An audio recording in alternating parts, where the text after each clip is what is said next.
I would place these sort of anchor points, you know, every couple of feet. The more closely spaced they are, the cleaner looking the final product is going to be. Being that it's a white column and you're putting up white tie wraps, the tie wraps are really going to blend at night.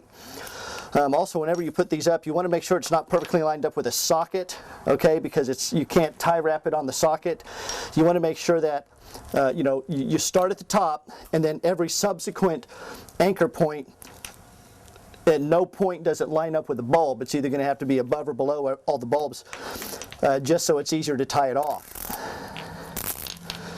That is to say, so it's easier to tie the bulbs off. I like to trim all these little guys off of here. I just trim and let the pieces fall, then I pick up the pieces at the end of the project. I love these pouches. You can hold all the different things that you need right in the pouch. Once again, I'm going to start kind of with the center and work my way out now that I've got it started. It's kind of hard to get these little tie wraps up underneath the big one, but at these junction points you can usually find a good spot. Sometimes you need to twist this wire to get that bulb to lay flat, and that's always the case even when you're putting bulbs on a house. You don't want to pull down too much on these because then it pulls the anchors down. Remember, they're just friction tied up against here. They're not anchored to the actual column. And see, you can slide these back and forth to get them lined up how you need them to be lined up.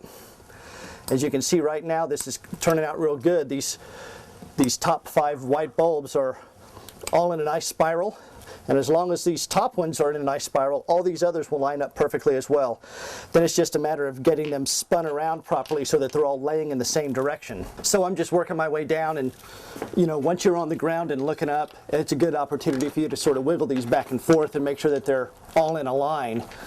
And as long as the cord is more or less in a line, then the light bulbs will also be more or less in a line. You can also see that I'm pretty much going a anchor tie wrap between each color, because that's what's going to give me my most consistent look as far as keeping it even and, you know, straight up and down, and the spiral, keeping the spiral going. And also it makes it easier to keep the bulbs laying over when you have an anchor point directly above and directly below each socket, because then you can twist the wire as you need to in order to make sure that bulb lays flat.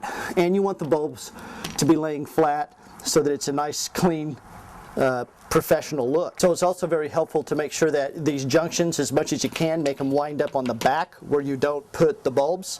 The bulb strands are pretty much just on the sides and the front, at least in the way I do it.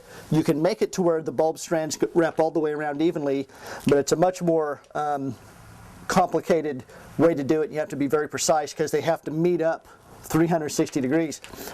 What I do with this column, and in most cases, is just make sure that from the street view it looks as though the bulbs wrap all the way around, even though they really don't. They really wrap about 3/4 of the way around, with the back being blank.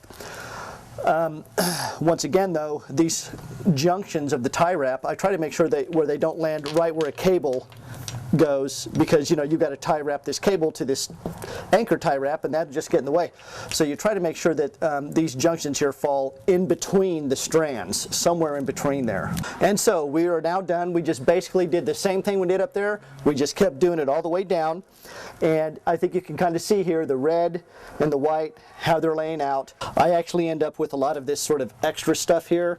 You know, one of these days I'll probably trim it back, but I just like to make sure I have plenty of extra in case the second time around, like maybe next year, I might start at a different point up high, and I might end up feeling like I wish I had a little bit of extra to put another bulb on the end or something of that nature.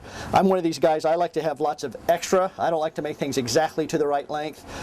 Only if you have extra can you account for any problems or issues that are unforeseen, and you know, make any corrections like adding more bulbs where needed.